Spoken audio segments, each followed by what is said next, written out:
आज विशेष में बात उस सवाल के जवाब की जिसका इंतजार कांग्रेस के नेता कर रहे हैं। आखिर राहुल गांधी कौन सी सीट छोड़ेंगे, रायबरेली या वायनाड? एक और दक्षिण में कांग्रेस को मिला समर्थन है तो वहीं दूसरी ओर उत्तर प्रदेश जैसे बड़े राज्य में अपनी जड़ें मजबूत करने की चुनौती। राहुल गांधी दोनों सीटों की अहमियत बहुत अच्छी तरह से समझते हैं और यही कारण है कि कल राहुल गांधी परिवार के साथ रायबरेली की जनता को धन्यवाद करने पहुंचे तो वहीं आज वायनाड का उन्होंने रुख कर दिया, जहां रोड शो के बाद वायनाड की जनता से ही उन्होंने पूछ लिया कि आखिर वो क्या करें, रायबरेली रखें या वायनाड? छोड़ें तो कौन सी सीट छोड़ें, क्या फैसला करें?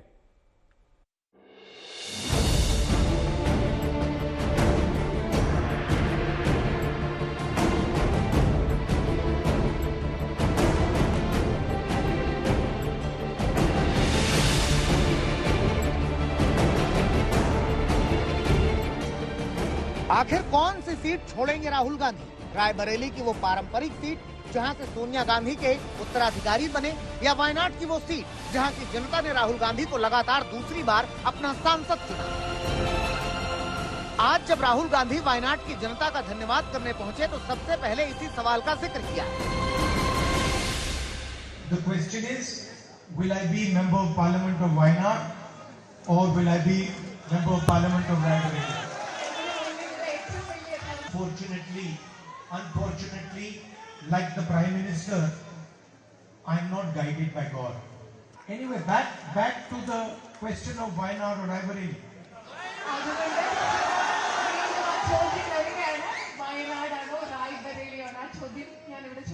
What I will commit to you is that both Wayanad and Amethi and Raebareli will be happy with my decision. Wayanad की जनता भले ही राहुल गांधी से वायनाड न छोड़ने की अपील कर रही हो, लेकिन राहुल गांधी के सामने ये धर्म संकट है। सवाल इसलिए भी मुश्किल है क्योंकि अमेठी से चुनाव हारने के बाद राहुल गांधी ने वायनाड से ही संसद का रास्ता चुना था।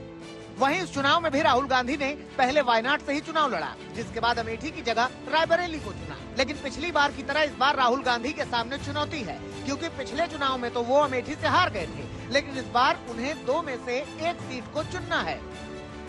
यही वजह है वायनाड जाने से एक दिन पहले राहुल गांधी परिवार के साथ रायबरेली की जनता का धन्यवाद करने पहुंचे थे।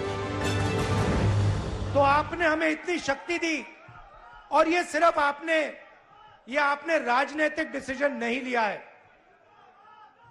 ये आपने जो वोट दिया है और रायबरेली के हर एक व्यक्ति ने जो दिया है, ये राजनीतिक डिसीजन नहीं था, ये मोहब्बत का डिसीजन था और इस बात को मैं जिंदगी भर नहीं भूलने वाला हूं।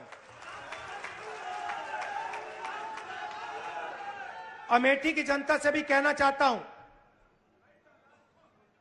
मैं रायबरेली का सांसद हूं, मगर जो मैंने आपसे कहा था, जो भी रायबरेली में होगा वो अमेठी में भी होगा। इस चुनौती के राजनीतिक मायने भी हैं, क्योंकि वायनाड तो राहुल के लिए सुरक्षित सीट थी, लेकिन अमेठी और रायबरेली को लेकर कई सवाल खड़े हो रहे थे। खुद सोनिया गांधी को रायबरेली की जनता से भावुक अपील करनी पड़ी।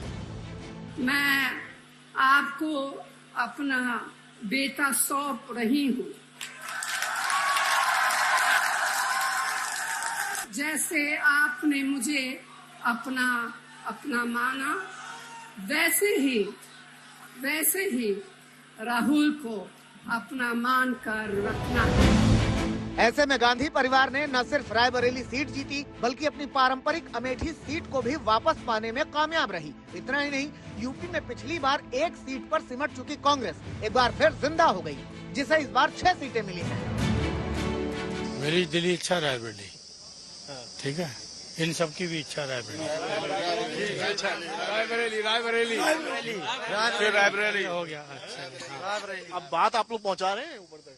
नहीं, मैं तो पर्सनल मिलके भी बोल चुका हूँ, ठीक है, और यहाँ से कांग्रेस कमेटी ने रेजोल्यूशन भी डाला है, तो हमारी सबकी दिली इच्छा की वो। जवाब आया कुछ? नहीं, वो तो निर्णय परिवार या पार्टी। ऐसे में सवाल यह है कि क्या ऐसे हालातों में देश के सबसे बड़े सियासी सूबे को छोड़ना कांग्रेस के लिए ठीक रहेगा, क्योंकि अब कांग्रेस दावा कर रही है कि उसने 2027 चुनाव की तैयारियां शुरू कर दी है। 11 तारीख से और 15 जून के बीच में पूरे प्रदेश के अंदर 403 विधानसभाओं में कांग्रेस का संगठन और जहां जहां कांग्रेस के उम्मीदवार थे वो जनता के बीच में जाकर इन 5 दिनों में हर एक विधानसभा में जाकर जनता का आभार मानेंगे, मतदाताओं का आभार मानेंगे और साथ ही साथ कांग्रेस के जो कार्यकर्ता जो हमारी रीढ़ की हड्डी हैं उनका भी आभार मानेंगे। स्वाभाविक है कि 2027 के चुनाव की तैयारी अभी से ही शुरू कर दी गई है। जो जो इच्छुक उम्मीदवार हैं उनको निकलकर सामने आकर मेहनत करना होगा, अपनी अपनी जमीन को तैयार करना होगा। अब रायबरेली की जीत का असर क्या पड़ा, इसे समझना भी जरूरी है।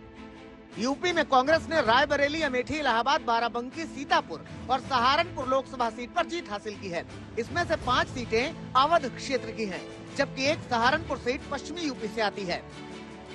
ये एक ऐतिहासिक जीत रही। यहाँ से मुझे गर्व होता है इस बात को कहने में कि यहाँ से, अवध से पूरी यूपी में और पूरे देश भर में ये संदेश आप लोगों ने भेजा कि हमें एक समर्पित, एक सच्ची, एक साफ राजनीति चाहिए अपने देश में। हालांकि सूत्रों की माने तो राहुल गांधी वायनाड सीट छोड़ सकते हैं, क्योंकि न केवल रायबरेली सीट सियासी नजरिए से अहम हो जाती है, बल्कि कांग्रेस की पारंपरिक सीट की पहचान भी है, जिसे पार्टी किसी भी कीमत पर खोना नहीं चाहती है। आज तक ब्यूरो। अब सवाल यह भी है कि आखिर प्रियंका गांधी को लेकर कांग्रेस क्या सोच रही है। क्या प्रियंका गांधी सक्रिय राजनीति में उतरेंगी? अगर हां तो कब और किस सीट को चुनेंगी? क्योंकि राहुल गांधी ने प्रियंका के वाराणसी से मोदी को हराने का दम भर दिया था। ऐसे में प्रश्न ये भी कि क्या ये प्रियंका के सक्रिय राजनीति में उतरने के संकेत हैं? और अगर राहुल गांधी रायबरेली छोड़ते हैं तो उपचुनाव में क्या रायबरेली से चुनाव लड़ेंगी प्रियंका गांधी?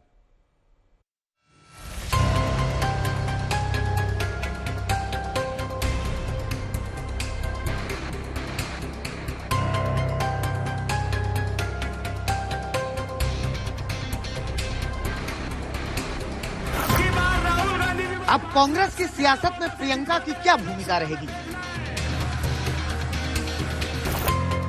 क्या सक्रिय राजनीति में प्रियंका गांधी उतरेंगी?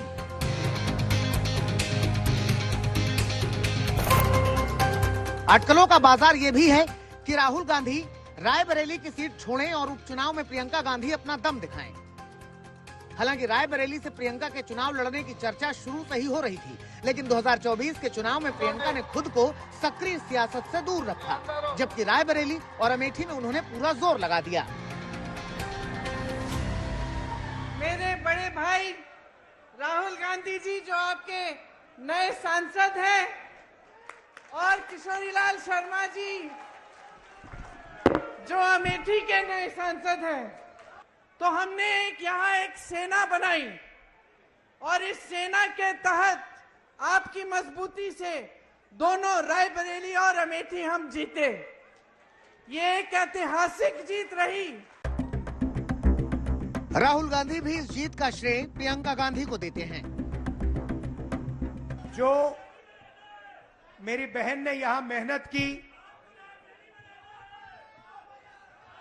2-2 घंटे सोकर जो मेरी बहन ने रायबरेली में चुनाव में काम किया, उसके लिए मैं दिल से धन्यवाद करता हूं प्रियंका का और आप सबका। अब सवाल यह है कि आखिर प्रियंका गांधी सक्रिय राजनीति में शामिल होंगी कि नहीं, क्योंकि पार्टियों की रणनीति से लेकर प्रचार तक वो पूरा जोर लगाती नजर आती हैं, लेकिन अब तक चुनावी मैदान में नहीं उतरी हैं। राहुल गांधी ने तो यहां तक कह दिया कि अगर इस बार प्रियंका गांधी वाराणसी से पीएम मोदी के खिलाफ चुनाव लड़ती तो पीएम मोदी को हार का सामना करना पड़ता। सिर्फ अयोध्या में नहीं, वाराणसी में जान बचा के निकले हैं प्रधानमंत्री। और मैं आपको कहता हूं और बहन से कह रहा हूं, अगर ये लड़ जाती वाराणसी में, अगर ये लड़ गई होती तो आज हिंदुस्तान के प्रधानमंत्री 2-3 लाख वोटों से वाराणसी का चुनाव हार जाते।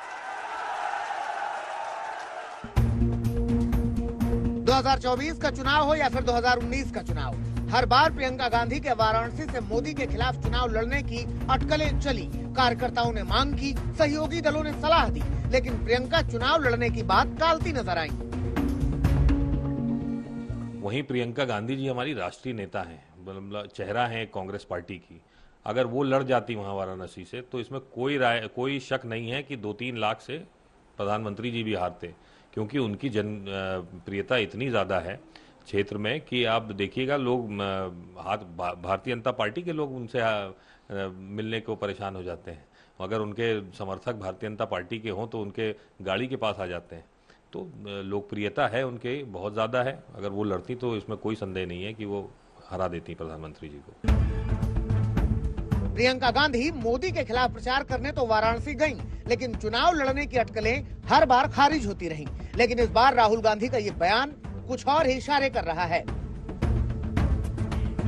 क्या ये संकेत हैं प्रियंका के सक्रिय राजनीति में आने के? और अगर हाँ, तो प्रियंका किस सीट से सियासी सफर का आगाज करेंगी? अगर गांधी परिवार के इतिहास पर नजर डालें तो रायबरेली और अमेठी की सीट से परिवार के दिग्गज नेताओं ने अपना डेब्यू किया है। आज तक ब्यूरो। विशेष में आज के लिए बस इतना ही। आप प्लीज अपना बहुत ख्याल रखिएगा। देखते रहिए आज तक।